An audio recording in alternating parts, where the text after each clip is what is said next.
Bonjour à tous, vous le savez sur Evolunum, nous parlons très régulièrement de programmation, de développement web, y compris avec des langages et l'écriture de code, mais il existe depuis l'arrivée des intelligences artificielles différentes manières de concevoir une application web sans même écrire de code. Donc ce sont des outils que l'on appelle aujourd'hui des outils no-code qui permettent de concevoir ce genre d'application sans écrire une seule ligne de code.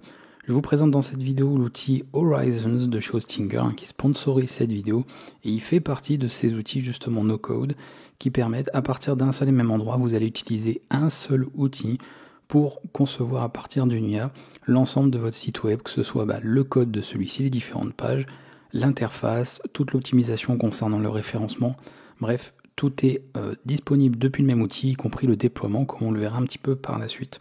Donc vous avez vraiment tout ce qu'il vous faut. Et par la suite, vous verrez au niveau des offres qui sont disponibles chez Hostinger, vous aurez même la possibilité d'avoir un support 24 heures sur 24 et 7 jours sur 7 par des experts si vous voulez justement être aidé par rapport à l'outil que vous utilisez. Puisque nous parlons d'offres, vous pouvez passer par le lien qui est disponible dans la description de la vidéo ou en commentaire épinglé. Vous allez basculer directement sur cette page avec une présentation brève de Hostinger Horizons. Et vous allez avoir également le récapitulatif des différentes offres qui sont disponibles. Comme vous le voyez, celles-ci dépendent principalement du nombre de messages qui va être alloué chaque mois, avec une reconduction bien sûr, tous les mois de votre souscription. En fonction du nombre de messages que vous voulez, par exemple l'offre Starter avec 70 messages utilisables avec l'intelligence artificielle tous les mois, vous pouvez la sélectionner, vous allez basculer sur une autre page, il va vous falloir un compte Hostinger si ce n'est pas déjà le cas, sinon d'en créer un, le cas échéant, et ensuite vous allez pouvoir sélectionner la durée de votre abonnement. Avec une durée d'un mois et bien sûr un montant plus important, vous avez donc de quoi tester sur un mois, et avec bien évidemment la possibilité de choisir une souscription sur l'année, vous avez le nom de domaine qui est inclus la première année, donc qui est gratuit. Nom de domaine qui va permettre de rattacher ensuite votre site à ce dernier, et qui soit disponible si vous comptez le déployer en ligne. On va continuer, une fois qu'on a saisi ça, qu'on est bien connecté à notre compte, vous allez pouvoir renseigner vos informations de facturation, y compris éventuellement des informations liées à votre entreprise si vous en avez une, vos informations de paiement, et avant de terminer, de ne pas oublier de saisir le code promo formation vidéo HH, Hostinger Horizons, pour profiter de 10% de réduction supplémentaire. Depuis mon tableau de bord chez Hostinger, je vais sur mon offre d'hébergement, donc ici notamment au niveau des sites web, la liste des sites, et je vais en ajouter un, et je vais sélectionner Hostinger Horizons, donc créateur d'applications web, d'outils et de logiciels avec IA. On va sélectionner ce dernier, et cela va nous basculer directement sur la page avec laquelle nous allons travailler, et je vais donc vous faire un petit peu le détail.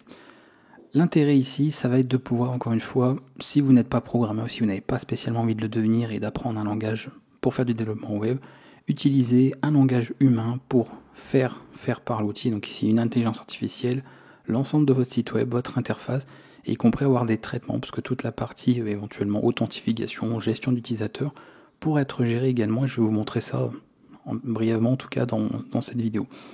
On va partir d'une idée de départ, parce que le but c'est ça finalement, c'est plutôt que d'avoir simplement une idée, c'est d'en faire quelque chose de concret, et de voir un petit peu sur quoi nous pouvons être amenés par rapport à ce qui va être présenté ici. Donc ce qu'on va faire, on va partir d'une simple idée d'un site. Donc vous avez sûrement plein d'idées, mais peut-être que vous n'aviez pas justement les connaissances ou les compétences pour les réaliser. Et bien là, vous allez pouvoir partir de cette idée-là.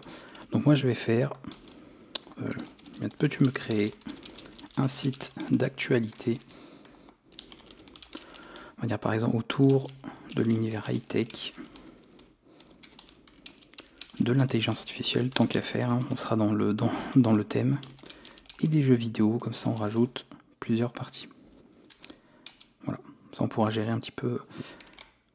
Le site mettra, l'interface plutôt, mettra en valeur les illustrations. Donc ça c'est juste pour changer un petit peu.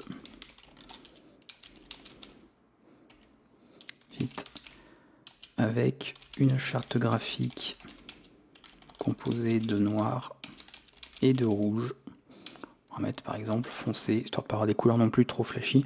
Je pars de cette idée, bien évidemment, lorsqu'on travaille ici avec une IA dans ce genre de système, il faut détailler un maximum, d'accord ? C'est comme si limite vous donniez un cahier des charges sur comment réaliser votre site. Donc plus vous allez donner de détails et plus ce sera précis par rapport au résultat qui est amené, même si vous allez voir qu'on va pouvoir bien sûr adapter le résultat qu'on va obtenir. Mais déjà juste en partant de ça, ça vous donne une petite idée. On pourrait aussi passer par des idées d'interface, par exemple montrer, je sais pas moi, une maquette. Si vous êtes graphiste, infographiste, vous pourriez avoir réalisé une maquette sur un logiciel d'édition d'images. et soumettre ensuite cette maquette et de demander à l'IA de produire le site à partir de votre maquette. Donc plus besoin de vous occuper de la partie intégration web en passant par ce genre de procédé-là. Nous, on a écrit ce qu'on appelle le prompt, on a détaillé brièvement, j'ai pas été trop dans le détail non plus, et on va lancer un premier résultat pour voir un petit peu ce que ça va nous donner par la suite. L'outil va donc charger, il va donc voir un petit peu ici, vous voyez qu'il est en train de générer du code, donc on verra tout ça un petit peu après, et ensuite il va donner quelques résultats et on aura la fenêtre d'aperçu sur cette partie droite. Il est en train de travailler sur le rendu, donc on voit, il nous indique, je vais créer un site d'actualité high-tech époustouflant, conception d'une interface moderne avec une charte graphique noire et rouge foncée saisissante, création de sections dédiées à la tech, parce que vous voyez, je ne vais pas donner de détails sur les différentes pages ou sections du site, donc c'est pour ça que si vous voulez quelque chose de bien spécifique, c'est à vous de préciser et de donner un maximum de détails, mais lui va créer quelques sections sur ce qu'il va déduire, donc la tech, l'IA, les jeux vidéo avec des visuels percutants, intégration d'animation fluide et d'effets visuels, et ensuite mise en place d'une navigation intuitive et d'un design responsive.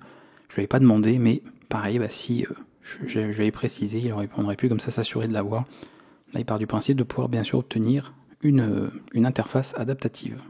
Alors voilà, on voit que des fichiers ont été mis à jour, bien sûr, parce qu'il y a une partie code qui est vraiment générée, donc sachez que le premier rendu prend quand même du temps, d'accord, et c'est plutôt bon signe, ça veut dire que c'est pas quelque chose qui sort de nulle part, qui a un temps quand même pour générer un petit peu l'ensemble du site web. Et voilà, votre site d'actualité est prêt avec une interface postulant en noir et rouge foncé. Et faites-moi savoir si vous voulez des ajustements. Donc on a plusieurs outils. Donc comme vous voyez, on a toute la partie ici pour continuer d'interagir avec l'intelligence artificielle, ce qu'on va faire d'ailleurs un petit peu après. Et on a ensuite une fenêtre d'aperçu avec la possibilité d'actualiser la page, comme on le verra, la possibilité de vérifier directement sur vue mobile ce que ça donne. Donc là, ce qui est pratique, c'est tout de suite, je vois que le menu, il m'a fait un menu responsive, pas de problème, pas besoin de lui demander. On peut afficher bien sûr en pleine page si vous voulez voir un peu ce que ça donne.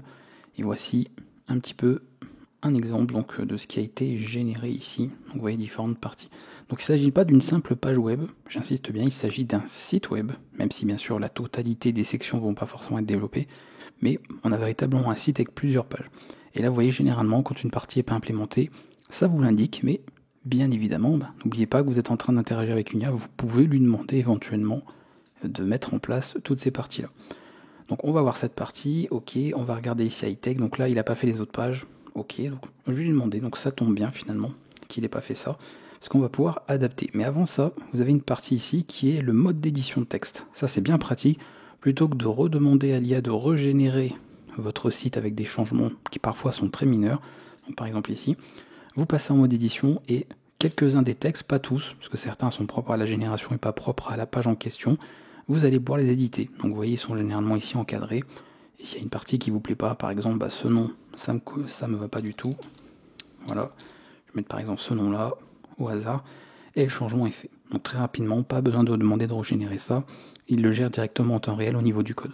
Donc on peut changer comme ça certains éléments, voir ce qui peut être changé ou ce qui ne l'est pas forcément ici, à moins de refaire une demande au niveau de l'IA. Donc ça vous donne une idée ici. Ok, donc vraiment plutôt impressionnant sur ce qu'on a là. Bon. Ça c'est particulier aussi bien sûr, c'est un module de recherche, il l'aurait pas fait tout de suite. Il faudra qu'on développe un peu plus. Ok, donc je vais lui demander justement de développer les parties. Je vais mettre qu'on soit également les pages, les sections du site, je vais mettre donc high-tech. Je vais mettre jeux vidéo avec des exemples d'articles et dossiers de test. N'oubliez pas que tout est généré. Bien sûr, après, une fois que c'est mis en production, ce sera fait pour faire de vrais articles, pas forcément des articles d'exemple ici. Là, le but, c'est d'avoir une maquette, une ébauche, et ensuite d'apporter ces différents éléments. On va juste lui faire ça déjà, ça demandait quelques modifications. On va laisser travailler là-dessus et d'ajouter ce qu'il nous faut. Et voilà, les modifications sont faites, donc pareil, ça prend un peu de temps en fonction de ce que vous demandez, de la quantité de travail qui est à faire, et vous avez généralement donc les mises à jour qui sont indiquées, notamment les fichiers, mais encore une fois, on peut partir du principe que vous ne faites pas de programmation, donc vous ne savez même pas ce que c'est comme langage, de quoi il s'agit comme technologie, et peu importe par rapport à ce que vous demandez. L'avantage aussi, c'est que vous remarquez, en plus des outils d'édition, comme on a pu le voir, et bien sûr de génération par rapport à ce qu'on demande à l'IA, c'est qu'on peut revenir en arrière. Donc il est tout à fait possible de restaurer une version antérieure de ce que vous avez fait au niveau de votre projet, si vous n'êtes pas satisfait finalement des changements que vous avez voulu apporter à votre application web. Donc on va regarder un petit peu ce qu'on a obtenu ici. Alors je vais relire quand même rapidement, voir ce qui avait été dit.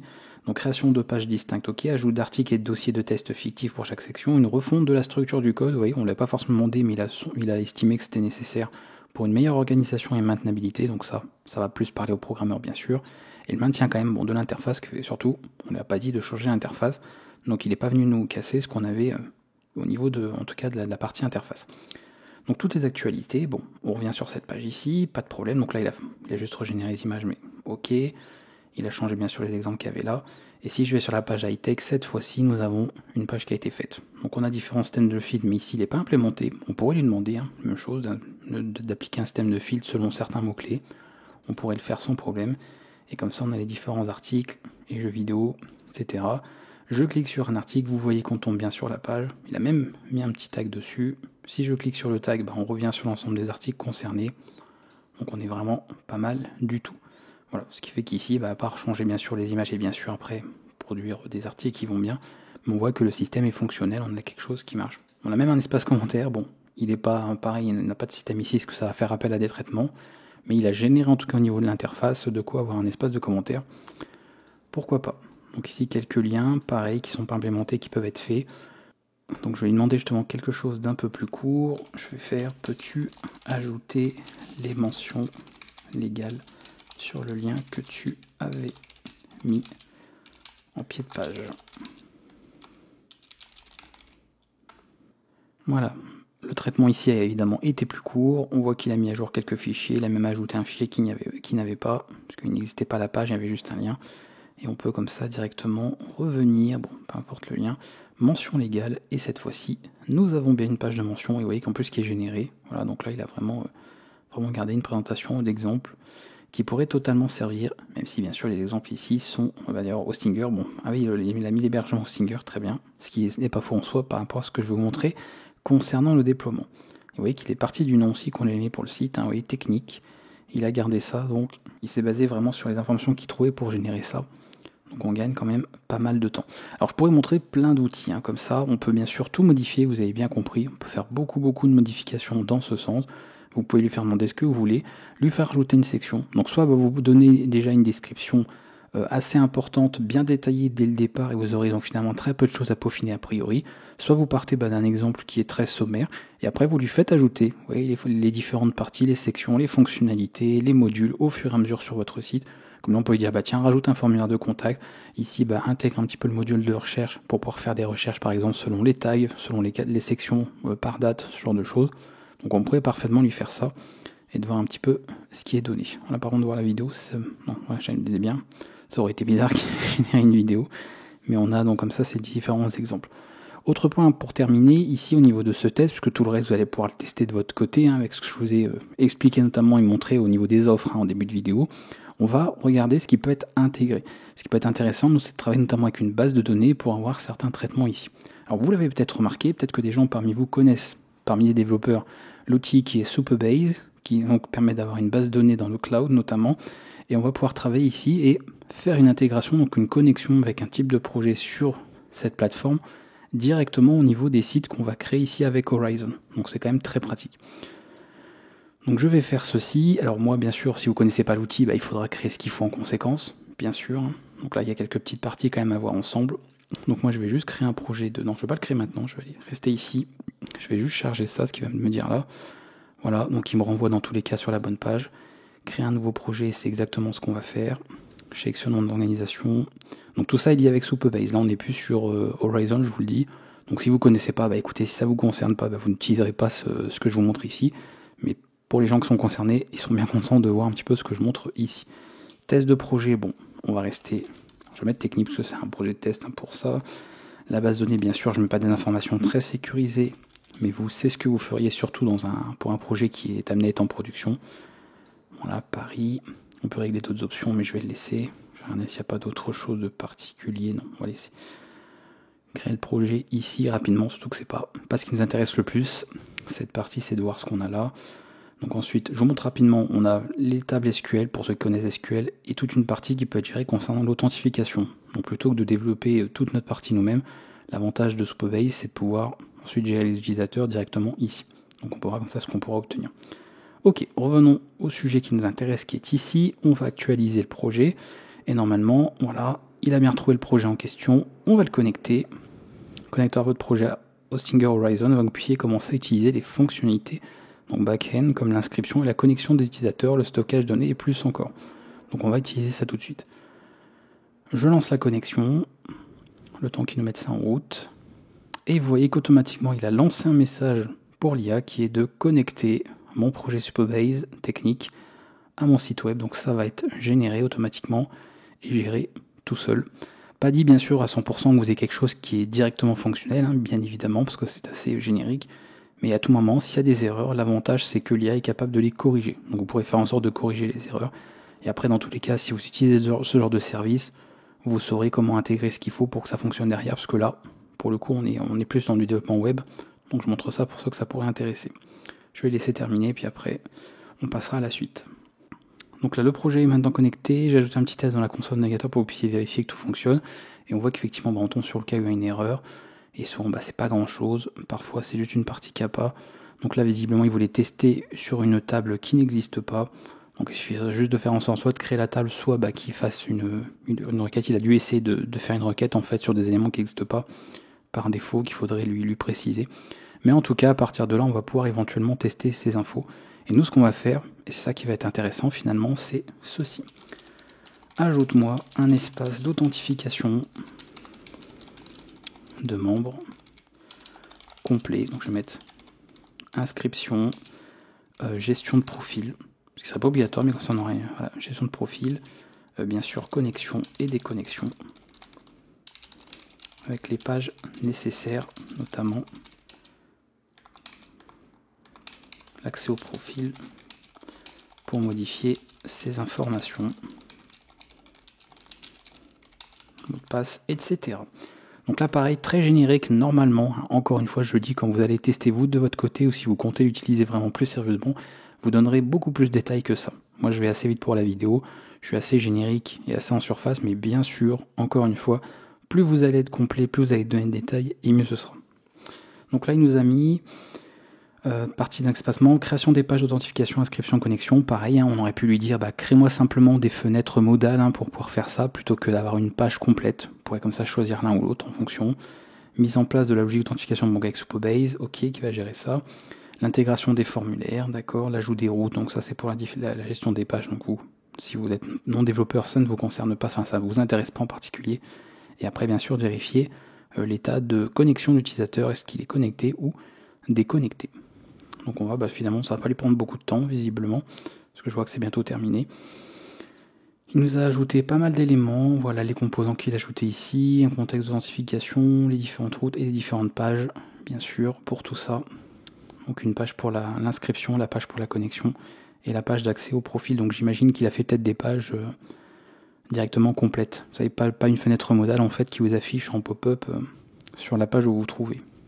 On va vérifier ça très vite. Voilà, l'espace membre est fait, quelques zéros aussi, bon généralement oui, il faut voir, moins que ce soit toujours... Ah non, c'est peut-être celle de tout à l'heure, oui, ce sont les mêmes qui me réaffichent qu'elles sont là, est-ce qu'il les garde, ok, mais on a toujours ces éléments ici. D'accord, donc là vous voyez les petits changements qu'on a eu, on voit qu'il y a une fenêtre de connexion, fenêtre d'inscription, je clique sur... donc c'est bien ça, c'est une pleine page, c'est pas une fenêtre modale, ça ouvre une nouvelle page, mais on a accès à ça. Et tout est fonctionnel, tout est déjà là. Voilà. Vous avez vos champs qui sont prêts, tout est fait là. Ça a gardé bien sûr la thématique en termes de charte graphique du site. Donc on est toujours en des tons noirs et rouges, ok. Et sinon, inscription, on bascule sur la page d'inscription. Alors là, moi comme ça utilise Supabase, bien sûr, il y a des contraintes parfois sur la gestion des utilisateurs. On peut pas mettre ce qu'on veut. Ne tapez pas des mails au pif ou des mots de passe qui sont pas suffisamment sécurisés, parce qu'on utilise un outil spécifique. Donc moi, je vais utiliser de toute façon le mail. Là, je me sers chaque fois pour les vidéos comme ça. Donc ça ira très bien, qui sert que pour ça. Et je vais mettre un mot de passe suffisamment sécurisé. Voilà. Donc là, il n'y a pas de nom d'utilisateur, c'est l'adresse email directement. Il n'y a pas d'autres informations. On pourra éventuellement lui demander, lui dire finalement on veut que l'utilisateur soit connecté avec un nom d'affichage. Mais comme Supabase utilise de toute façon, je vais aller sur le projet, il utilise automatiquement des adresses email dans son système. Voilà, authentification. Vous voyez, email, donc il faudra qu'on ait ça. Ok. D'ailleurs, je vois que j'ai ouvert 2 fois la page, bon, c'est pas grave, on va laisser là. S'inscrire, Et là pareil, ça peut marcher comme ça peut ne pas marcher suivant ce qui a été fait. Là visiblement, inscription réussie, veuillez vérifier votre email. Ça pareil, c'est propre à Supabase qui nécessite de le faire. Donc je vais tout valider, ce sera bon par la suite. L'utilisateur a bien été créé, donc il est disponible sur Supabase. Voilà, si je retourne sur la partie authentification, il fait bien partie de cette liste. Donc il est bien ici, pas de problème. On va repasser là, je vais actualiser la page pour être sûr. Connexion, se connecter, et nous sommes connectés. Voilà, et ça a l'air d'être ok, parce que vous voyez qu'il a bien changé ça, donc il n'y a pas de modification à faire. J'ai pas besoin de demander ici de faire une modification pour que ça fonctionne au niveau de cette partie. Ça a l'air d'être bon, donc on peut se déconnecter. J'ai accès à mon profil qui était la page par défaut, et je peux donc changer éventuellement l'email. Je peux changer le mot de passe, que c'est ce que je lui ai demandé. Donc c'est quand même pratique. Donc vous voyez qu'au niveau base de données, on peut gérer ça directement en intégrant avec Supabase. Donc c'est bien pratique si vous voulez gérer des données ou stocker, y compris des informations.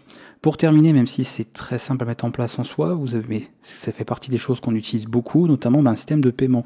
Si vous voulez mettre par exemple un lien PayPal ou même un lien Stripe, donc qui permet par exemple de mettre en place un paiement sur votre site, ça pourrait être géré aussi. Donc j'ai préparé un petit lien par défaut, parce que ça c'est voilà, si vous savez utiliser Stripe, vous savez comment faire.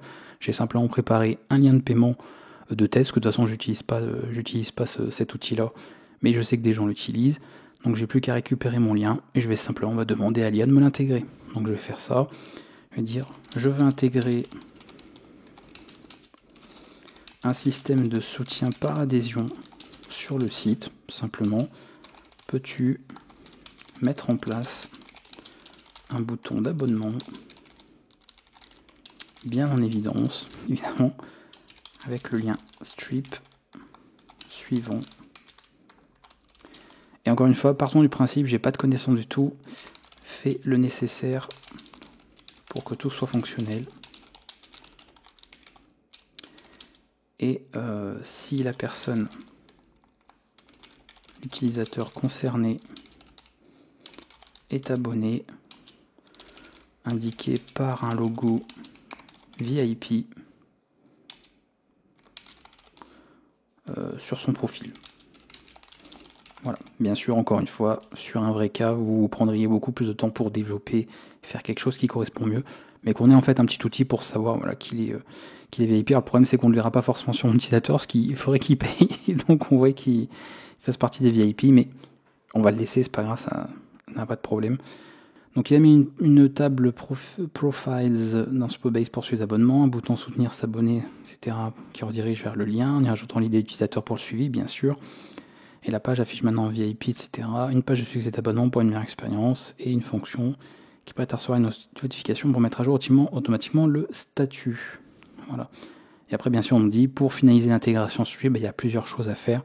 Donc ça, si vous savez comment ça marche, vous ferez le nécessaire. En plus, on vous donne, vous avez le tuto. Mais pour finir cette vidéo, ce qui est très intéressant aussi, en plus, ce sont des fonctionnalités qui ont été ajoutées par la suite, c'est que vous allez pouvoir, donc, si vous voulez, exporter le code ici, donc récupérer l'ensemble du code de votre projet, et si en plus vous êtes développeur finalement, ou que vous connaissez des développeurs, ils pourront éventuellement travailler sur ça et modifier directement en interne via le code qui a été généré par l'IA. Et bien sûr, nous, le côté qui est intéressant, c'est de vous expliquer qu'à partir de cet outil Horizon, qui a permis de faire notamment le rendu de notre site, donc toute la conception graphique, toute la partie code, directement ici via les prompts qu'on a envoyés, c'est également toute la phase déploiement, puisqu'on peut passer par la publication de notre site. Donc là, vous avez votre offre. Vous allez pouvoir publier ça sur votre offre d'hébergement Hostinger, donc je vais faire publier. On va le rattacher à un nom de domaine, tout simplement. Normalement, j'ai pas de nom de domaine qui est déjà disponible ici, parce qu'on voit que le site, il est là. Donc c'est vrai qu'on peut quand même avoir un aperçu, si on veut, en tout cas de ce que ça donne. Voilà, comme ça on a une petite idée ici. Je vais faire inspecter pour passer, pas forcément ce que je voulais faire là, voilà, c'était ça, plutôt que chercher. Comme ça vous avez une idée en vue mobile. Ok. Donc très bien, je reviens ici, hop. Et une fois que j'ai ça, moi ce qui m'intéresse c'est cette partie. Je vais pouvoir attacher ça à un nom de domaine soit qui est déjà existant sur mon compte, soit un nom de domaine que j'ai pas. Donc là par exemple, je sais pas trop ce qu'il y a, mais nom de domaine, est-ce qu'il m'en trouve un qui est disponible? Ou non, bon, on peut mettre ça, presse, pourquoi pas. C'est vrai qu'on peut faire presse aussi. Donc je peux par exemple choisir ce dernier. Je vais pas le valider ici parce que sinon ça va le prendre pour rien. Mais vous avez compris, il n'y a plus qu'à faire suivant. Ça va donc ici réserver un nom de domaine qui était gratuit la première année puisqu'il était inclus dans notre offre d'hébergement et rattacher notre site à ça. Et une fois que le site est publié, il sera disponible donc publiquement à cette adresse et vous aurez le site tel qu'il a été généré ici par l'intelligence artificielle. Donc vraiment très très pratique et bien d'avoir toutes les étapes. Donc on s'embête pas avec toutes les étapes d'intégration, de déploiement, tout peut être géré directement. Donc ça c'est vraiment pratique d'avoir tout ça. Et bien sûr, à tout moment, vous pouvez refaire des modifications si quelque chose ne vous convient pas et vous republier. Voilà, tout simplement, et vous remettez en place votre site tel qu'il est. Sachant qu'encore une fois, vous avez le contrôle sur votre code, ça c'est quand même la grosse particularité qui fait que ça reste pas forcément fermé ici. Et si vous avez besoin vraiment de modifications précises, bien spécifiques, que vous n'arrivez pas à faire dans tous les cas avec l'outil, parce qu'il va continuer bien sûr d'être amélioré et d'apporter encore de plus en plus de fonctionnalités, ça va très très vite, et bien vous pourrez dans tous les cas modifier le code aussi, si vous savez faire. Donc vraiment il n'y a pas de limite, vous gardez un contrôle quand même sur ce que vous avez à la fin, puisque c'est votre projet, c'est votre site web avec votre code, et vous pouvez comme ça intégrer tout ce que vous voulez sur votre application web. Voilà, si vous avez des questions, n'hésitez pas à les poser en commentaire. J'ai bien pris le temps quand même de détailler, parce que je pense pas que c'était le genre de vidéo à faire rapidement et passer sur les différentes choses comme ça brièvement en surface. Je voulais quand même qu'on prenne le temps pour vous montrer et vous présenter l'outil Horizon de chez Hostinger. Et maintenant, si ça vous intéresse, vous avez tout ce qu'il faut avec le lien en description, comme je le disais, en commentaire épinglé, pour pouvoir tester de votre côté, voir un peu ce que ça donne et commencer à créer vos applications web. À bientôt.